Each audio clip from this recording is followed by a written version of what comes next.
This is the second in a 4-part series which tells the story of the 2nd Battalion of the Bedfordshire Regiment's role within Operation Michael, that being the opening phase of the 1918 German spring offensives. After the first day of battle, German troops had overrun the forward zone completely, destroying the 40 or so British battalions who manned it, although hitting the main British battle zone hard and piercing the line in multiple places along the British front lines. In the Bedford's 30th Division sector, they had made limited gains but had been held for the time being. Overnight the heavy mist returned, but very few survivors from the British battalions manning the forward zone positions did.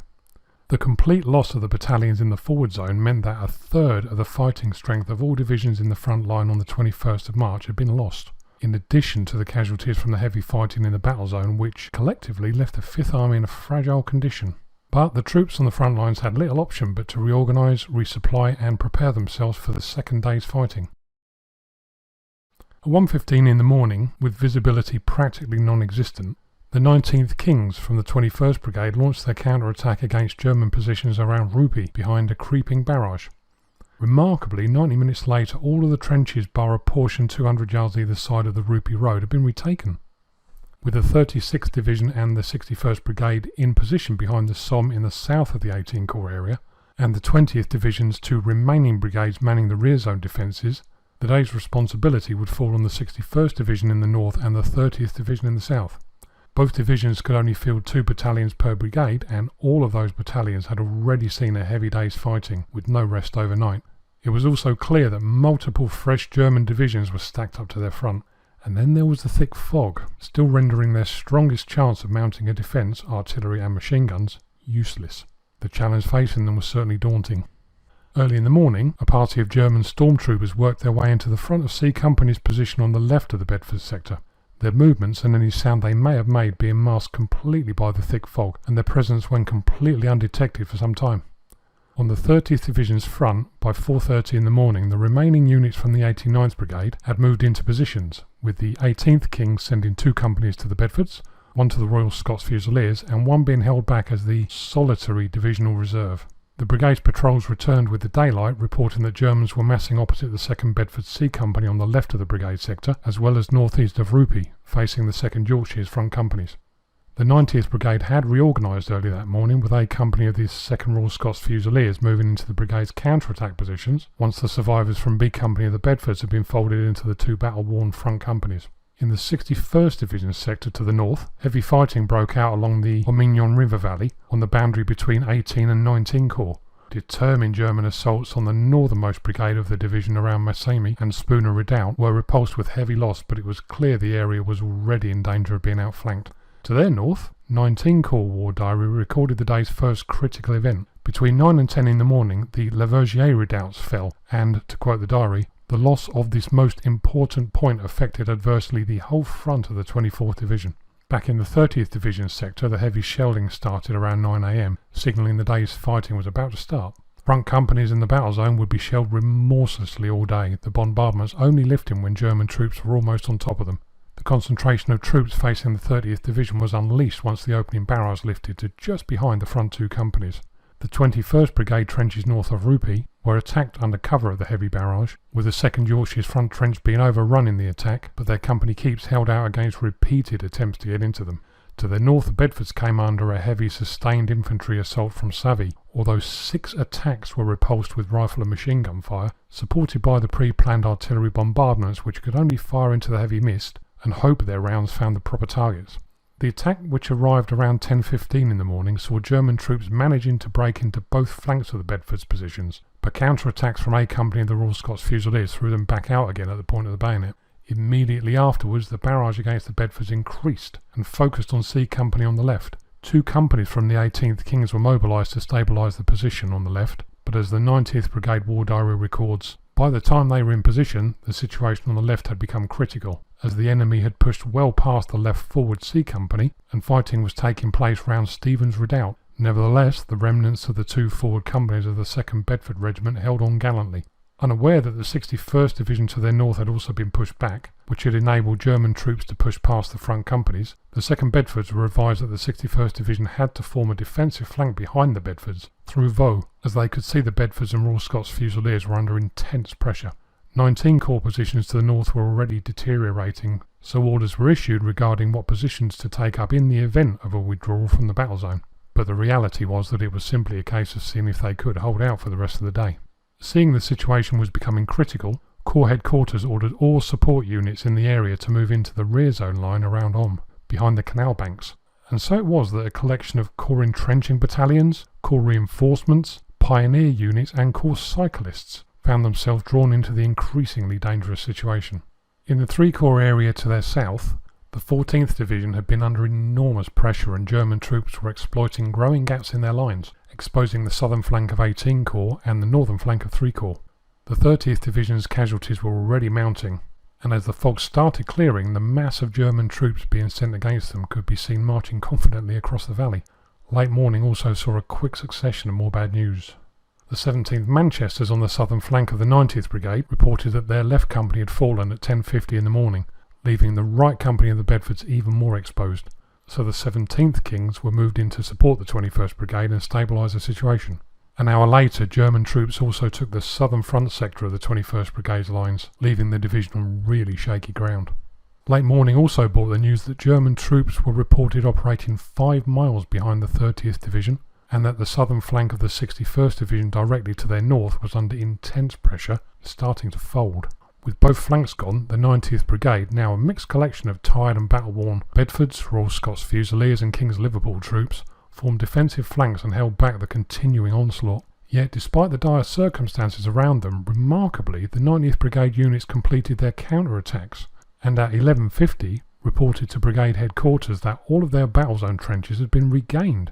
To the north, by 12:15 in the afternoon, the 61st Division reported that German troops were, to quote their diary, streaming down the Omignon Valley, leaving no doubt whatsoever that the division's battle zone was all but lost.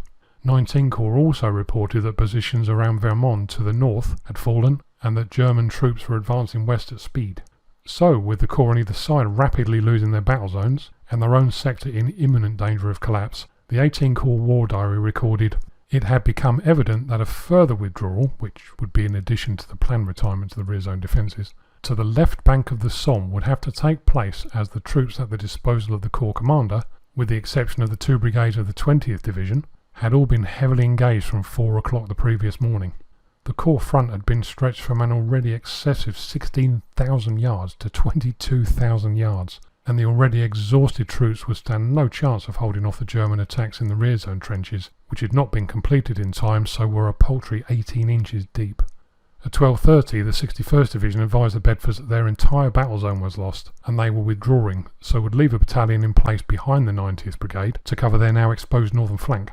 In the 21st Brigade sector, the 2nd Yorkshire's commanding officer was wounded, and reported on the way to the dressing station that although the forward trenches were lost, Stanley Redoubt was holding and the defences northwest of Roupy were still resisting despite the 36th Division having retired to the south and their flank being completely unprotected. At 2 p.m. events really started picking up pace. To the north of the 90th Brigade, the 61st Division's battalion protecting their open flank advised they were withdrawing to conform to retirement to their north, leaving the northern flank and area behind them completely unprotected. The 21st Brigade watched the 36th Division to their south retire under enormous pressure, so had to form an extended defensive flank facing due south. It was clear that the entire battle zone was about to fall, so the 89th Brigade were ordered to reform ready for the defence of the Canal line around Somme to their rear. The 3 King's Liverpool battalions were withdrawn from the line and moved at speed westwards. On arrival, they positioned themselves among the Corps entrenching battalions and other supporting units already in position and resupplied. With the British line retiring in all sectors, the Germans were left with one stubborn salient which seemed determined to hold out, so they directed their attentions towards it. The Bedford's defences was subjected to an even more intensified artillery barrage, followed by an enormous infantry attack. The German commanders were clearly under orders to get things moving and to break the defenders once and for all. C Company, holding the left, lost their trenches, and the remnants of A and B companies, who held the right sector, were surrounded but fought on, with only a handful getting back to the British lines later that day.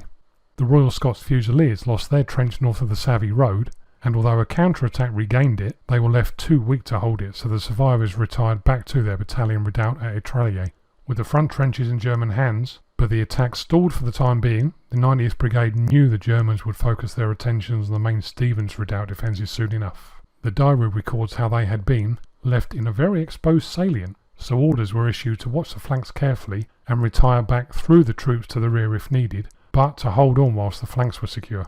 At 3 p.m, orders arrived with the 90th Brigade to conduct an 8-mile fighting withdrawal back to the Somme defences, passing through the 20th Division's rearguard line as they went, and forming up with the 21st Brigade to the east of Somme and the 90th Brigade to the west. They were immediately queried, but the orders stood. As these orders were being queried, the 21st Brigade's northern sector was attacked in strength, and the garrison in the Company Keep fell back to merge with the remaining southern Company Keep garrison. Although the cost was extremely high to the attacking German forces, they were peeling the British from their positions trench by trench. With the northern part of the 36th Division to their south having already gone, and the 61st Division to the north already retiring back to their rear zone defensive lines, the 30th Division decided, as their diary records, to stay put and continue to fight it out while their flanks were intact. German forces followed hot on the heels of the retiring British to their north and south, while the 19th Kings and 2nd Bedfords continued counter-attacking the German forces out of their newly won positions, with the battle-worn Bedfords counter-attacking no less than 6 times from mid-afternoon. By 4 p.m, German forces were moving in strength down each open flank of the Bedfordshire's held Stevens redoubt and headed towards their undefended rear, just as the 21st Brigade's southern keep was finally overwhelmed once the defenders run out of ammunition. With the 21st Brigade's front sector finally under German control, their focus was diverted to the Goodman and Stanley redoubts in the final defensive line of that brigade's battle zone. During the fighting that followed, the 19th King's commanding officer was killed.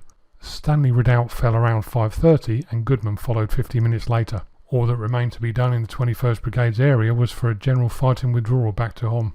Once the pressure intensified on the 21st Brigade's lines, at 4:15 p.m, the Royal Scots Fusiliers were ordered to hold Etralier at all cost, as this was the only route of escape open to the heavily engaged and hopelessly outnumbered troops of the 30th Division. Still fighting it out in their forward trenches and Stevens redoubt, the 2nd Bedfords were ordered to hold firm at all costs to enable the 21st Brigade survivors to withdraw and then to retire through Etralier to a line of trenches to the west themselves, and even then only when absolutely no other option existed.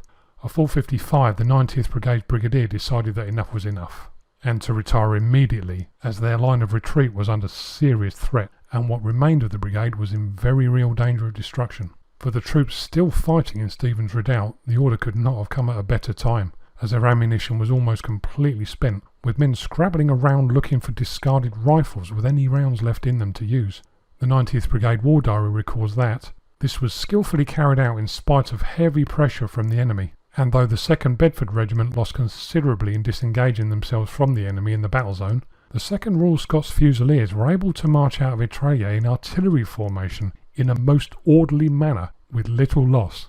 Despite being in such close contact with an overwhelming force, the 2nd Bedfords disengaged and withdrew, conducting the fight in withdrawal until passing through the Royal Scots Fusiliers' screen west of Etralier, with the final 30th Division unit leaving the battle zone at 7:15 p.m.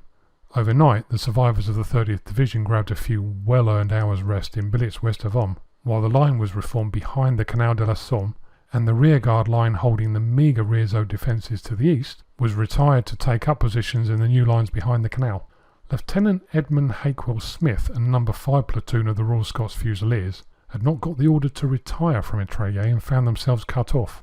Undeterred, the resourceful officer set a compass bearing and navigated his platoon through the German-held territory in the darkness, finally reaching the British lines at 5 a.m. the following morning. As you can probably tell from his photograph, he would be wounded and decorated for bravery, but he survived the war, went on to serve in senior roles, receive a knighthood, and died at the ripe old age of 90 in 1986. 19 Corps, 18 Corps and 3 Corps all adjusted their lines overnight to ensure no gaps existed, and in 19 Corps area, the 8th Division arrived, having been rushed in from the Ypres salient by train. Although a fresh regular division was certainly welcomed, it was far too little to make any significant difference, and the 5th Army had no choice but to continue to slog it out with their enemy. After the reorganisation, 18 Corps was deployed with the 20th Division in the north between Betancourt and Canisy, taking over part of 19 Corps sector in the process, with the 30th Division extending east along the Canal to Somme and the 36th Division extending further east to the Château de Savoy-en-Oise, where 3 Corps' 14th Division held Jussy. The 61st Division, whose brigades, to quote their diary, could hardly muster 600 men each, were relieved and moved into Corps Reserve. The 61st Division reported to Corps that the men were very tired and that any great effort could not be expected of them in consequence. Unfortunately, their battle was far from over, though. To the south, 3 Corps reported that French units were expected to be arriving in their sector and relieving them at nightfall, but no word was received about support for 18 Corps. The fighting continued overnight, with German units finding ways to cross the canals facing them, and forming bridgeheads before British troops could recognise their presence. In the south, the already badly worn 14th Division were forced from Jussy when a lightning bombardment was followed up with a large infantry assault. Before any counterattack could be organised, German forces were across the canal in strength, and the Crozat Canal defence line was breached. During the morning, German troops would roll up the open and unaware northern flank of the 18th Division, all but destroying the 54th Brigade in the process and peeling the British from the canal along its whole length. 19 Corps in the north were hard-pressed all night as they continued to fight their rearguard action back to the canal. Despite the condition of their troops, all equally as exhausted as the battle-worn corps on either side, they continued slogging it out in the open countryside, only giving ground when there was really no other option. In the 30th Division's sector at Somme, something went wrong with the 89th Brigade and assortment of supporting units allocated to them, as their war diary records. But owing to some mistake, the troops of the 89th Brigade allotted to hold the Somme defences withdrew behind them, and thus uncovered Somme at a critical moment. The remainder of the garrison held on till 5:10 a.m. and only retired when their flanks were turned. Among those lost were a detachment of Bedfords who had become separated during the retirement from the battle zone and found themselves arriving in the 89th Brigade's lines just as the Germans attacked, so had naturally folded themselves into the firing line to hold back the attackers. Unfortunately, more mistakes further compounded the Somme position. The 21st Brigade were ordered to support the 89th at Somme, but the 17th Manchester did not get the orders and instead marched to Esmeralda. The remnants of the 2nd Yorkshires and 2nd Wiltshires likewise miscarried their orders and were directed to the same village by the 36th Division, whose sector they wandered into in the darkness. As a result, they became the 30th Division's reserve for the day. The 90th Brigade were roused from their billets at 5 in the morning to the sound of rifle fire and rushed east towards Somme, taking up a defensive line between Verlan and Esmeralda, while Division headquarters ascertained what exactly was happening in Somme. Skirmishes developed, but the German patrols, realising they had identified the next firm line of defence, contented themselves with retiring back into Somme, so the 89th Brigade lined the road between Ombleu and Somme, south of the canal. Away to the west lay the next serious line of natural defence, the Canal du Nord. Lining the banks were an assortment of stragglers, including the survivors of the battalions who had held the forward zone 2 days earlier. Fortunately for them, they had a quiet day to rest and recover their strength as they guarded the crossing points. After daybreak, the 30th Division was unable to make contact with the 36th Division to their south, so a thin line of posts was strung out into the countryside until contact was made. At the same time, the 36th Division were replicating exactly the same movements to their south, unsuccessfully trying to find the flank of the 14th Division. During the day, the lines of 19 Corps to the north and 3 Corps to their south were pierced by German forces in multiple places. 19 Corps received orders to retire behind the Somme, passing through the 8th Division, who were being hurriedly detrained and pushed up to form a rearguard without much in the way of detailed orders and no reconnaissance whatsoever. Nevertheless, the retirement went well, and the pursuing German troops did not really heavily engage the withdrawing corps. In the 90th Brigade lines, between Esmeralda and Verlan, stragglers from the Bedfords and Royal Scots Fusiliers rejoined them around 10 in the morning, bringing with them the start of that day's bombardment. By 10:30, a British counter-attack was organised against Somme, with the 20th Division ordered to cross the river and retake the town, as reports told that the town was lost and German forces across the river in strength. Of this attack, the 90th Brigade diary records, and I quote, "A brigade of the 20th Division made a counter-attack from Ombleu towards Épinal, with what objective is not clear, as our troops appeared to still be holding Épinal and the 90th Brigade was in Verlan. In support of this attack, a composite battalion was formed from the remnants of the 17th, 18th and 19th King's Liverpools of the 89th Brigade, who had the objective of reaching the southern edge of Somme. While they reorganised themselves, to the south the 36th Division found the 14th Division to their south, as they watched them retiring under intense pressure, with the Germans hot on their heels. Increased pressure on their own lines during the afternoon forced them to retire southwest away from the rest of their corps and into the 3 Corps area. As the afternoon developed, The 30th Division found themselves looking out into nothing but open, inviting countryside on their southern flank once the 36th Division had withdrawn southwest. In response, the 90th Brigade moved east to protect the 89th Brigade's flank, forming their own defensive flank east of the road between Verlin and Villette. The Royal Scots Fusiliers took the forward line, with the Bedfords in support east of the road, all facing Villette, with a defensive flank thrown back facing south. In 3 Corps area to the south, the 14th and now 36th Divisions were becoming increasingly strung out, and to their south the left battalion of the 54th Brigade had been utterly destroyed, with only 400 men of their entire brigade being left at the end of the day. Both the 18th and 58th Division's lines to the south of the 14th Division had been pierced in multiple places, and they also were falling back, still fighting hard as they went. North of the 30th Division, the 20th had also been busy, as repeated attempts to cross the Canal had met with initial German success, only to be driven back again by ferocious British counterattacks. At 2:45 p.m, the 89th Brigade reported that they had reached their objective along the canal bank southeast of Somme, although their diary records that they became involved in the 20th Division's attack, who had confused orders to recapture Verlin. By mid-afternoon, a collection of men from an entrenching battalion, the 11th South Lancashires and the 19th Kings held a line along the canal, with their eastern flank in Épinal, looking over the canal into Somme. In contrast, the 18 Corps diary reported that the 60th Brigade had counterattacked the Germans across the river, with, and I quote, all elements of the 60th Brigade which could be collected, and supported by elements of the 182nd Brigade of the 61st Division, which was eventually held up by machine gun fire 500 yards west of the Somme Bridge. Orders arrived with the 30th Division's brigades to hold the line at all costs as 4 French divisions were coming to our assistance. Although the French 10th, 22nd and 62nd Divisions, only 3, were reported as moving into support positions behind the Corps, they did not physically arrive until the afternoon of the 24th. Once fighting had died down and dusk arrived, the 89th Brigade diary records that at 6:05 p.m, the 11th South Lancashire's commanding officer advised Brigade that he didn't think his troops could hold out against a strong attack, owing to the tired state of the troops. They spoke for the entire 5th Army by this point. To the 30th Division south, the 14th Division were exhausted and almost spent, their 41st Brigade only able to muster 160 men.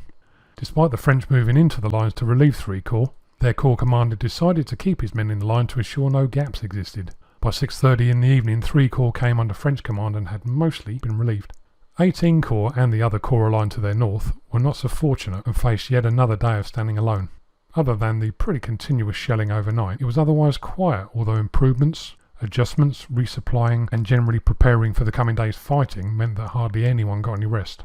During the reorganisation, the struggling units of the 61st Division were distributed between the 20th and 30th Divisions. The 30th Division were given the 182nd Brigade, which allowed them to extend their lines to a footbridge east of Genizy, and the 183rd and 184th Brigades were moved to counter-attack positions around Nesle, 5 miles off to the west, under orders of the 20th Division, where they were able to rest and recover. Special orders were issued to the 20th and 30th Divisions to place posts every 100 yards along the stretch of canal they were guarding, and to push patrols across all intact bridges to reduce the chances of infiltration overnight, their lesson well and truly learned from the previous night's fighting. After another heavy day's fighting, 18 Corps had lost Somme, but otherwise the lines had remained intact, although the corps to either side had fared much worse. Fortunately for the Bedfords, they'd moved positions several times, come under artillery fire and skirmish with German patrols, but had not been heavily engaged during the day. After the first 2 gruelling days, they had effectively just had a day off. It would be their last for a while.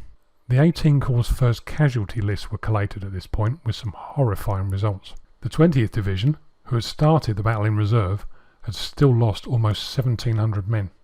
The 36th Ulster Division had spent a full day behind the Somme and pretty much out of contact with German troops, but had still lost almost 2,600 men.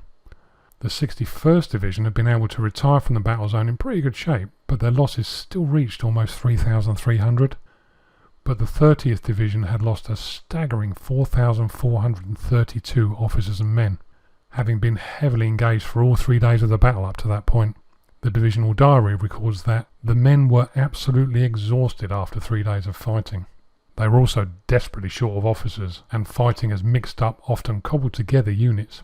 But despite their condition, the coming night saw more work and little rest as they frantically prepared for what would be another extremely trying day.